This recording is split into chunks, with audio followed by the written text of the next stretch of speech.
అది ధనము. ధనము తనంత తానుగా చెడ్డది ఎప్పుడూ కాదు. డబ్బుండడం ఎప్పుడూ చెడ్డ కాదు. కానీ ధనముని ఎలా సంపాదిస్తున్నామన్నది మాత్రం చాలా ముఖ్యం. డబ్బు సంపాదించవద్దన్నది లోకంలో ఏ శాస్త్రము చెప్పలా. డబ్బు సంపాదించవద్దు అని చెప్పలేదు సరికదా. డబ్బు సంపాదించకపోతే పాడైపోతావు, డబ్బు సంపాదించాలని చెప్పారు. కానీ మీరు ఇక్కడ ఒక్క విషయాన్ని జ్ఞాపకం పెట్టుకోండి. డబ్బు సంపాదించడం అనేది ఎంత ముఖ్యమో సంపాదించిన డబ్బు వలన అహంకారం పెరగకుండా ఉండడం కూడా అంతే ముఖ్యం. ఎందుకో తెలుసా? తొందరగా మనిషికి అహంకారాన్ని కల్పించగలిగినది ఏది అంటే డబ్బే. రామకృష్ణ పరమహంస ఒక ఉదాహరణ చెప్తుండేవారు. ఒక మహారాజు గారు భద్రగజం ఎక్కి వెళ్ళిపోతున్నాడు. ఆ కింద ఓ పెద్ద కన్నం ఉంది. ఆ కన్నంలో కప్ప ఒకటి ఉంది. ఆ కప్ప పైకొచ్చి కప్ప కాలు ఎంతంటే ఎంత ఉంటుందండి? ఎంత పెద్ద కప్ప అయితే మాత్రం ఇంత ఉంటుంది. ఇంత పెద్ద కప్ప అయితే దాని కాలు ఇంత ఉంటుంది. అది ఏం చేసిందంటే, రాజుగారు ఏనుగెక్కి వస్తున్నాడు. ఎదురైన చౌతన మదకరీంద్రము డిగ్గికేలు తనసగి ఎక్కించుకొని అంటాడు అలసాని పెద్దనగారు. అలా ఏనుగు మీద వస్తున్నాడు. ఈ కప్ప కన్నంలోంచి బయటికి వచ్చి కాలెత్తింది. ఏయ్ ఏనుగా, పక్కకి పో, ఇక్కడ నేనున్నానని తెలీదా? ఇలా వస్తున్నావు? నేనున్న ఇల్లు ఒళ్ళు దగ్గర పెట్టుకోండి. రామకృష్ణ పరమహంస శిష్యుడితో నించుని ఉన్నారు. శిష్యుడు తెల్లబోయి పరమహంసని అడిగాడు, ఇదేమిటంటే ఏనుగు మీద కప్ప కాలెత్తుతోంది, ఇంత ధైర్యం ఇంత గర్వం కప్పకి ఎందుకు వచ్చాయన్నారు. అంటే పరమహంస అన్నారు, ఇవాళ మధ్యాహ్నం ఇటుగా జేబుకి చిల్లున్న లాల్చీ వేసుకున్న వ్యక్తి వెళ్ళాడు. పావలాకాసు చిన్నది కదూ, ఆ కన్నంలోంచి జారి కింద పడి దొల్లి కప్ప ఉన్న కన్నంలోకి వెళ్ళింది. కప్ప దగ్గర పావలా ఉంది ఇప్పుడు, అందుకని ఏనుగు మీద కాలెత్తింది. మాకురుధన జన యవ్వన గర్వం హరతి నిమేషత్ కాలసర్వం మాయామయమిదమఖిలం హిత్వా బ్రహ్మపదంతం ప్రవిశ విదిత్వా అంటారు శంకర భగవత్పాదులు. డబ్బేం చేసింది? డబ్బాని పాడు చేసింది. ఎంత ఐశ్వర్యమున్నా పరమ వినయ విధేయతలతో ప్రవర్తించినటువంటి గొప్ప గొప్ప చక్రవర్తులు లోకంలో లేరు. వాళ్ళకేమైనా దోషం వచ్చిందా? ధర్మరాజు గారు ఎంత ధార్మికంగా ఎంత వినయంగా ప్రవర్తించాడు. భీష్మాచార్యుల వారు ఎంత వినయంతో ప్రవర్తిస్తాడు. నలచక్రవర్తి ఎంత వినయంతో ప్రవర్తించాడు. ఈ భూమండలాన్ని అంతటినీ ఏలినటువంటి చక్రవర్తులు ఎంత వినయంతో ప్రవర్తించారు. వాళ్ళు ఎంత డబ్బు సంపాదించినా ఆ డబ్బు వాళ్ళ యొక్క అహంకారానికి ఎన్నడూ కారణము కాలేదు. వాళ్ళు పరమ వినయంతో ప్రవర్తించి ఆ డబ్బుని సద్వినియోగం చేసి జీవితంలో గట్టెక్కారు. జనక మహారాజు గారు సర్వ సంగములు విడిచిపెట్టి విదేహ వంశమునందు జన్మించి దేనితోటి సంబంధం లేకుండా, రాజ్యంతో సంబంధం లేకుండా రాజ్య పరిపాలన చేస్తూ నిస్సంగి జీవితాన్ని గడిపి తరించలా? బ్రతకడం రావాలి. బ్రతకడం రానప్పుడు అహంకారం ఒక్కటే ఉండిపోయింది అనుకోండి. అహంకారం చిట్ట చివరికి ఏం చేస్తుంది అంటే, డబ్బు వలన వచ్చినటువంటి అహంకారం చాలా ప్రమాదకరమై సర్వభ్రష్టత్వాన్ని పొందేసిన తరువాత ఒక పెద్ద ఇబ్బంది కూడా తెస్తుంది. ఇంత బ్రతుకు బ్రతికినవాడు ఒక గోడ నీడలో నిలబడి భిక్షాటన కూడా చేయలేడు. రూపు మార్చుకుని తిరగవలసి ఉంటుంది ఎవరు గుర్తుపట్టకుండా. అందుకని జాగ్రత్త సుమా. ఒకడికి డబ్బుంది, వాడు కించిత్ కూడా పాడవలేదు. వాడి కించిత్ కూడా పాడవకుండా ఆ ద్రవ్యాన్ని చక్కగా వినయ విధేయతలతో దాన ధర్మాలకి ఖర్చు పెడుతూ, ఇదంతా పరమేశ్వరుడిచ్చింది నాది కాదు, ఈశ్వరుడిదన్న భావనతో పరమ ఉద్దికగా జీవితం చేశాడు. వాళ్ళని డబ్బేం పాడు చేసింది? ఒక్కొక్కడు 5 రూపాయలు అహంకారానికి కారణమైపోతోంది. అది డబ్బు పాడు చేసిందా? డబ్బు పాడు చేయలేదు, బుద్ధి పాడు చేసింది. అందున డబ్బు బుద్ధిని, సరస్వతి బుద్ధిని 2 రకాలుగా పాడు చేసేస్తాయి. అదేమిటండి? సరస్వతి అంటే బుద్ధిని ఇవ్వాలి కదా, పాడు చేయడం ఏమిటి అంటే అహంకారం ఉంటే. మీరు లోకంలో సరస్వతి విషయంలో, లక్ష్మి విషయంలో ఒకటి గమనించండి. మీ దగ్గర చాలా డబ్బు ఉందండి, మీ వ్యాపారంలో బాగా లాభాలు వస్తున్నాయి అన్నారనుకోండి. ఏమి లాభాలండి, ఏదో పెద్దవాళ్ళు చేసిన వ్యాపారం మూసేస్తే బాగుండదని చేస్తున్నాం, వడ్డీ డబ్బులు వస్తే గొప్పగా ఉందండి మా వ్యాపారం, ఇప్పుడు ఏమొస్తుందంటారు ఇందులో అంటాడు. డబ్బు ఉందండి అంటే ఒప్పుకోడా, ఏముందండి నా దగ్గర అంటాడు. మీకు సరస్వతీ కటాక్షం లేదండి, మీకు తెలియదు. అయ్యా నా మాట వినండి, మీరు చదువుకోలేదు కదా, మీకు ఈ విషయం తెలియదు కదా, మీరు ఎందుకు మాట్లాడతారు దాని గురించి అన్నాను అనుకోండి. అత్తేరి నీకేం తెలుసు అని చర్చ విరిగి పెడతాడు. సరస్వతీ కటాక్షం లేదురా అంటే ఒప్పుకోడు, లక్ష్మీ కటాక్షం ఉందిరా అంటే ఒప్పుకోడు. రెండిటితోటి ప్రమాదం. అసలు అది దాటాలంటే మనసుకి సంస్కారం ఉండాలి. శంకరాచార్యుల వారి కన్నా ప్రజ్ఞాశాలి సరస్వతీ కటాక్షం ఉన్నవాడు లోకంలో ఉన్నాడా? అటువంటి శంకరాచార్యుల వారు శంకరుడి దగ్గరికి వెళ్ళి అన్నారు, పశుమాం సర్వజ్ఞ ప్రథిత కృపయా పాలయ విభో అన్నారు. శంకర, నేను పశువుని, నువ్వు పశుపతివి, నేను పాడైపోతే నిన్నంటారు. పశువుని కాపాడవలసిన వాడివి నువ్వు, కాబట్టి నీకు నాకు అనుబంధం ఏమి అంటే నేను పశువుని, నువ్వు పశుపతివి. ఇది శంకరాచార్యులు వారు అనవలసిన మాట. స్మృతౌ శాస్త్రే వైద్యే శకునకవిత గానఫణితౌ పురాణే మంత్రే వా స్తుతి నటన హాస్వేష్వచతుర. నాకేమొచ్చు తండ్రి, నాకేం రాదు అన్నారు శంకరాచార్యుల వారు. ఎవరు? మహానుభావుడు అపరశంకరుడు, కైలాస శంకరుడు కాలడి శంకరుడిగా భూమి మీద తిరిగారు. అటువంటి మహానుభావుడు ఆ మాట అన్నాడు. మనం దేనికి గర్వపడాలి, దేనికి అహంకరించాలి? ఒక్కొక్కసారి కొన్ని చాలా చమత్కారంగా ఉంటాయి. నేను విశాఖపట్నంలో చదువుకునే రోజుల్లో ఒకసారి అకస్మాత్తుగా వాకాటి పాండురంగారావు గారని మహానుభావుడు, చాలా గొప్ప వ్యక్తి, చాలా గొప్ప వ్యాసాలు రాసేవారు ఆయన మాకు కల్చరల్ హెరిటేజ్ ఆఫ్ ఇండియా అని, అది కంపల్సరీ పేపర్, అన్ని కోర్సుల వాళ్ళు చదవాలి. ఆ పేపర్ మాకు ఆయన వస్తుండేవారు వారానికి ఒకసారి. ఆయన పాఠం అంటే చెవి కోసుకునే వాళ్ళం, అంత బాగా మాట్లాడేవారు. ఆయన మాట్లాడుతూ వాట్ ఈజ్ ఎడ్యుకేషన్ అని అడిగారు. వాట్ ఈజ్ ఎడ్యుకేషన్ అంటే ఒక్కొక్కళ్ళు లేచి ఒక్కొక్కటి చెప్పారు. ఒక ఆయన మాత్రం లేచి చెప్పింది నాకు ఇప్పటికీ జ్ఞాపకం ఉండిపోయింది. ఆయన అన్నాడు, knowing that you are ignorant is education. నాకేమీ తెలియదని తెలుసుకోవడమే చదువుకోవడం. ఆయన సాధారణంగా పాఠం చెప్పేవాళ్ళు కొంచెం ఎత్తైన వేదిక మీద కదా నించుంటారు. ఆయన చేతిలో డస్టర్ టేబుల్ మీద పెట్టేసి కిందికి దిగొచ్చి ఆ చెప్పిన వాడిని గట్టిగా కౌగలించుకొని చాలా బాగా చెప్పావోయ్ అన్నాడు. ఎవరు ఏమిటి మీకు అనవసరం, నాకు అనవసరం, నాకు మాత్రం పేర్లు గుర్తుంటాయా? ఎంతకని గుర్తుంటాయి? ఎప్పుడో చదువుకున్న చదువు. కాబట్టి నాకేమీ తెలియదని తెలుసుకోవడం చదువు. ఎందుకనంటే మీరు ఒకటి ఆలోచించండి, చాలా తెలుసు అన్నాడు అనుకోండి, ఆయన్నో గ్రంథాలయంలోకి తీసుకెళ్ళి నించోపెట్టి ఇందులో మీరు చదివినవక్కర్లేదు, ఇందులో ఉన్న పుస్తకాలు ఏవి చెప్పగలరా? అయితే ఎవరైనా చెప్పగలరా? ఒక గ్రంథాలయంలో ఎన్ని పుస్తకాలు ఉన్నాయో అవి ఏవేం పుస్తకాలో కూడా తెలియదు. అవన్నీ చదవడానికి, చదివిన జ్ఞాపకం పెట్టుకోవడానికి, జ్ఞాపకం పెట్టుకున్న జీర్ణం అవ్వడానికి ఎన్ని జన్మలు కావాలి? ఏం తెలుసునని తెలుసు అంటాం. చదువుకున్న కొద్దీ తెలిసేది ఏదంటే నాకు తెలియనివి చాలా ఉన్నాయని తెలుస్తుంది. అప్పుడు అహంకరించడానికి ఏముంది? మిడిమిడి జ్ఞానం అంటారు. నా బోటిగాడు ఉంటాడే, ఏదో ఓ పద్యం ఓ శ్లోకం నేర్చుకుని నా అంత గొప్పవాడు ఎవడని గర్వపడుతూ ఉంటాడు. అది నిజమైన సరస్వతీ కటాక్షం కాదు. నిజమైన సరస్వతీ కటాక్షం ఉన్నవాడు నాకేం తెలుసండి, నాకేమొచ్చండి, మహాతల్లి పరదేవత ఆవిడ పలికించిందంతే, నేను చేసింది, నేను నేర్చుకున్నది, నేను సాధించినది ఏమీ లేదంటాడు. అది వినయం. అందుకే సరస్వతీ కటాక్షము ఉండడం కాదు, సరస్వతీ కటాక్షము నీ వినయమును పెంచుతున్నదా. నాకేం తెలుసండి అన్ననాడు నువ్వు వినయంగా ఉంటావు. నాకేం తెలియదండి అన్ననాడు అయ్య బాబోయ్ నేను పట్టుకోగలరా ఎవరైనా? అప్పుడు ఆయన పని ఏమిటంటే 24 గంటలు అవతల వాళ్ళు తప్పులు వెతుకుతూ ఉండడం. అలా వెతకడం ఒక అహంకారానికి కారణమై పతనమైపోవడానికి కారణం అవుతుందా అవదా? అది నాకేం తెలుసండి అని ఊరుకోవాలి అంటే అది నిజమైన సరస్వతీ కటాక్షం. అందుకే ఒకటి బాగా అభ్యాసం చేస్తే తప్ప రాదు, పుట్టుకతో వచ్చేది కాదు, అది వంశంలాగా. అది కష్టపడి చదవాలి.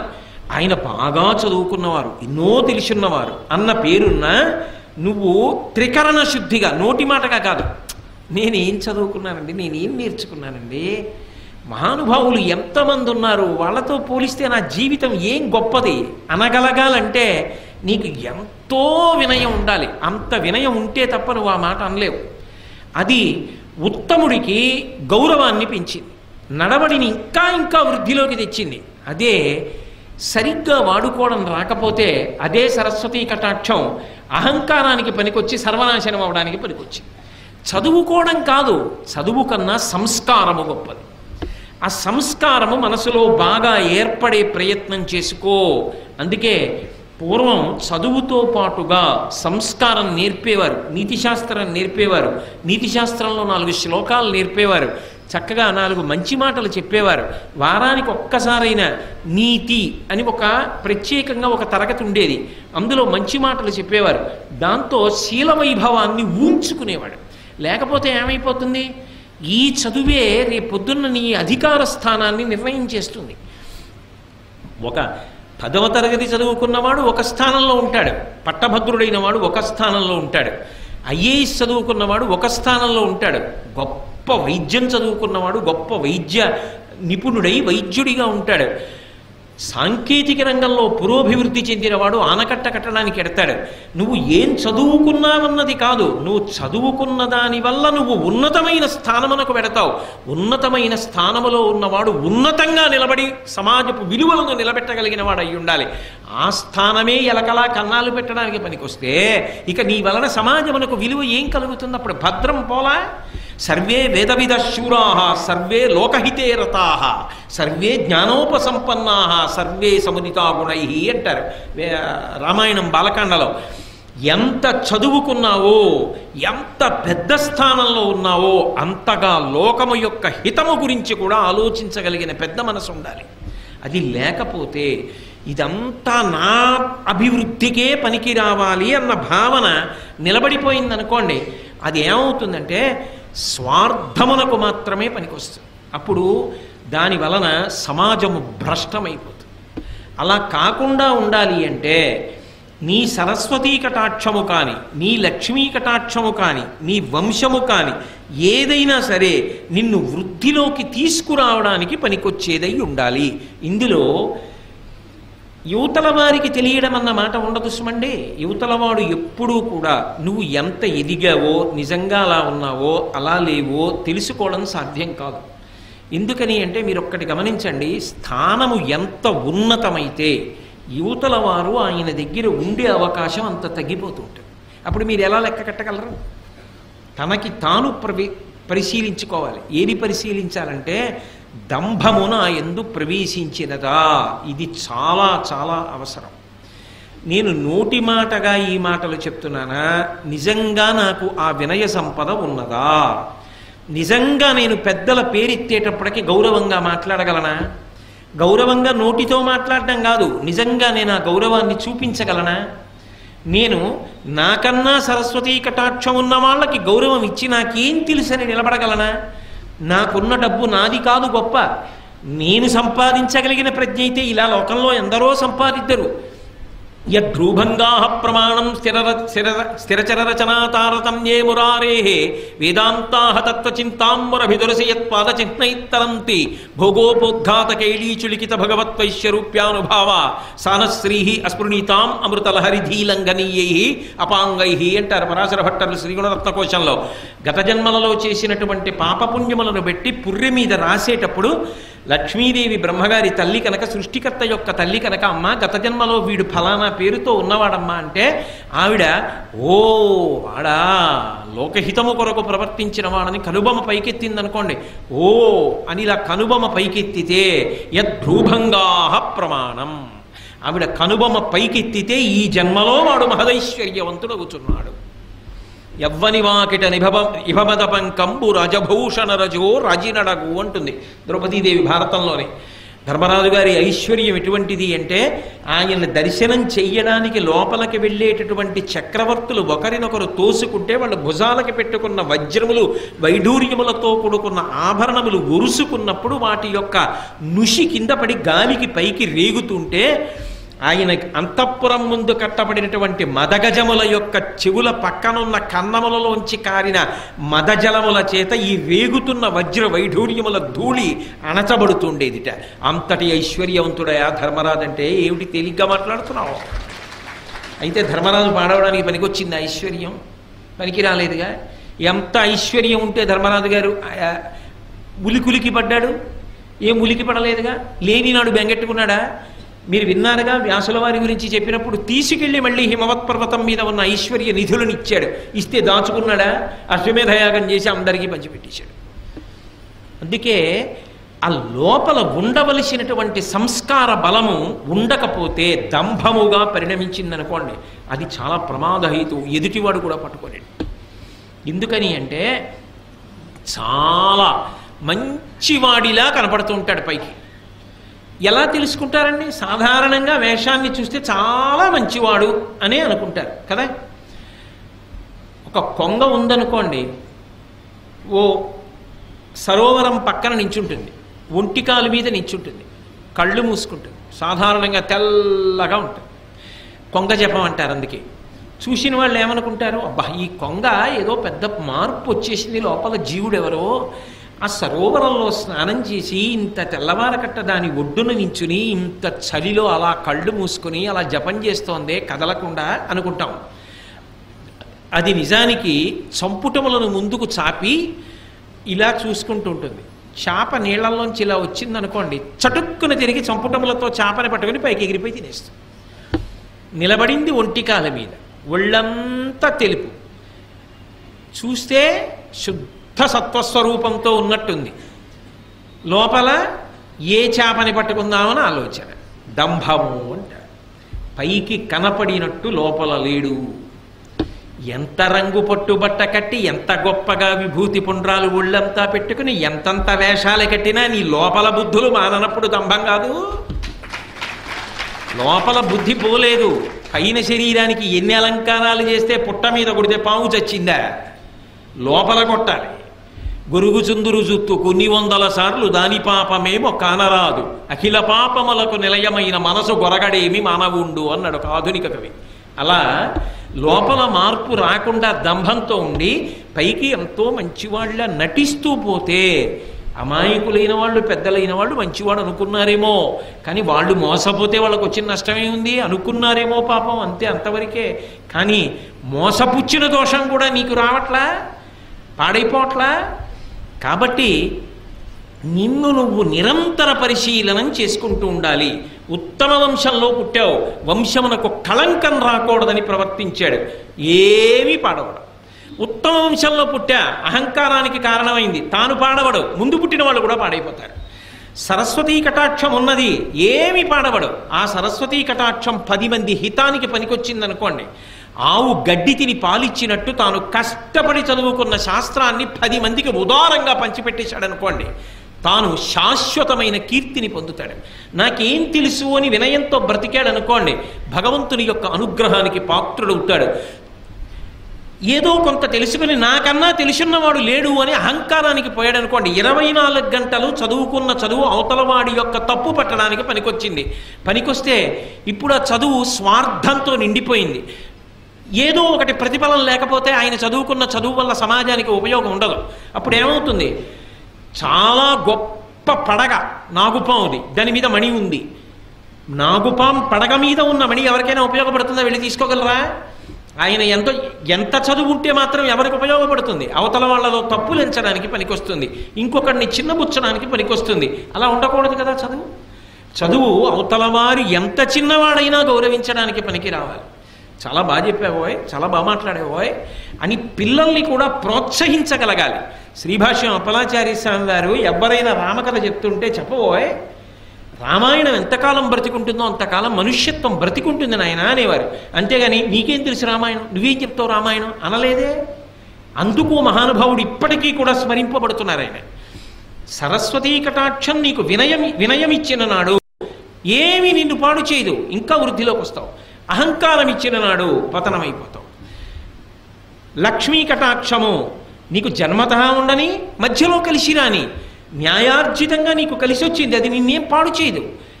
దాని పట్ల నీకు సంగము లేకుండా అది భగవంతుడి అనుగ్రహం అని నువ్వు నిలబడగలిగిన నాడు అది నిన్ను పాడు చేసేది కాదు. ఇదంతా నాదే అని అహంకారం అనకపోతే నువ్వు భ్రష్టమైపోతావు. ఆ డబ్బు నీ దగ్గర ఉన్నందుకు సమాజము భ్రష్టమైపోతుంది. కాబట్టి ఈ 3 ఉండడం తప్పు కాదు. పరిణతి లేని వాడి దగ్గర ఉండడం వల్ల వాడు పాడై మిగిలిన వాళ్ళని పాడు చేస్తాడు. అథవా మీరిటి తిప్పి ఆలోచించండి, ధృతరాష్ట్రుడైతే ఎలా అర్థం చేసుకోవాలి? అప్పుడు ఇవి ధర్మరాజు గారి దగ్గర ఉంటే ఏం చేశాయి? ఏం చేయలే. దుర్యోధనుడి దగ్గర ఉంటే ఏం చేస్తున్నాయి? సర్వనాశనం చేస్తున్నాయా? ఆ వంశంలో పుట్టబట్టి కదూ నేను యువరాజుని, నాకే రాజ్యం కావాలి, ధర్మరాజుకు ఉండకూడదు అని విపరీత బుద్ధులు పుట్టాయి. అదే వంశంలో పుట్టిన ధర్మరాజు గారైతే జూదంలో ఓడిపోయిన ధర్మానికి కట్టుబడి అరణ్యవాసానికి వెళ్ళిపోయాడు. అది మాయాజూదం అని తెలుసున్నా కూడా ధర్మము చేత కట్టుబడిన వాడు వంశగౌరవాన్ని నిలబెట్టడానికి వెళ్ళిపోయాడు. ధర్మమునకు కట్టుబడకుండా వంశమునందు పుట్టినవాడు వంశభ్రష్టత్వానికి కారణమయ్యాడు. సరస్వతీ కటాక్షమున్న వ్యాసుడు లోకహితానికి పనికొచ్చాడు. కించిత్ సరస్వతీ కటాక్షమున్న అహంకారం కలిగిన వాళ్ళు భ్రష్టులైపోతారు.